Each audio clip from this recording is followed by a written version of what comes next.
భాగవతము వరాహావతారము. ఆ సందర్భంలో దితిధన విభువాక్యంబుల గతిదప్పదయనుచుదలపగా జన్నుల శోణిత ధారలొలకి రక్తపతియగు కనకాక్షుపతన భావము దోపన్.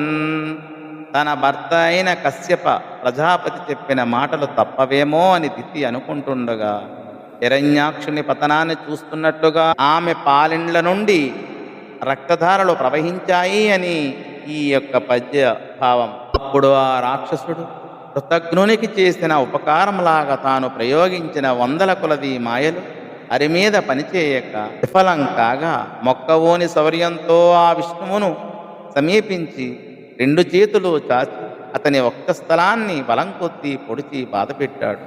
విష్ణువు తప్పించుకొని ప్రక్కకు తొలిగాడు. రాక్షసుడు విజృంభించి బలమైన పిడికిలతో వరాహమూర్తిని పొడిచాడు. హరి అలసిపోక కోపంతో భయంకరమైన ఆకారం కలవాడై ఇంద్రుడు వృత్రాసురుణ్ణి సంహరించిన విధంగా వజ్రాయుధం వంటి తన అరచేతితో మోటుగానున్న రాక్షసుని నడుముపై తీవ్రంగా కుట్టాడు.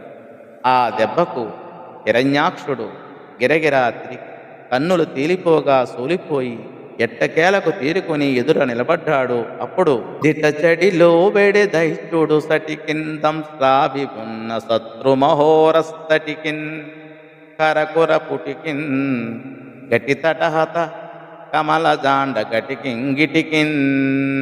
మెడ మీద జూలుతో శత్రువుల గొప్ప వక్షస్థలాన్ని బద్దలు కొట్టే కోరలతో వాడి అయిన గిట్టల నైపుణ్యంతో బ్రహ్మాండమును అను గంట కట్టబడిన మొలతో ఉన్న ఆ యజ్ఞవరాహానికి పటుత్వం కోల్పోయిన ఆ హిరణ్యాక్షుడు లొంగిపోయాడు అని ఈ పద్య భావం.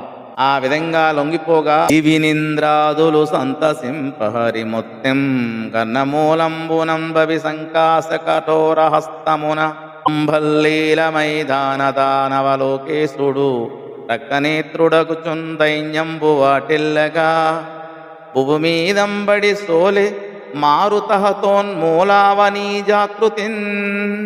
ఆకాశం నుండి చూస్తున్న ఇంద్రాది దేవతలు సంతోషించే విధంగా విష్ణువు వజ్రంలాగా కఠోరమైన చేతితో హిరణ్యాక్షుని గోప మీద కొట్టాడు. ఆ దెబ్బతో రాక్షసరాజు కన్నుల నుండి రక్తం చిందగా గాలి దెబ్బకు కూకటి వేళ్లతో కూలిన వృక్షంలాగా నేలపై కూలిపోయాడు అని ఈ పద్య భావం. బుడబుడ నెత్తురు గ్రక్కుచు వెడ రూపము దాల్చిగ్రుడ్ వెలుకురుక నిలంబడి పండ్లు గీటు కొనుచును విడిచెం ప్రాణములు దైత్య వీరుండంతన్.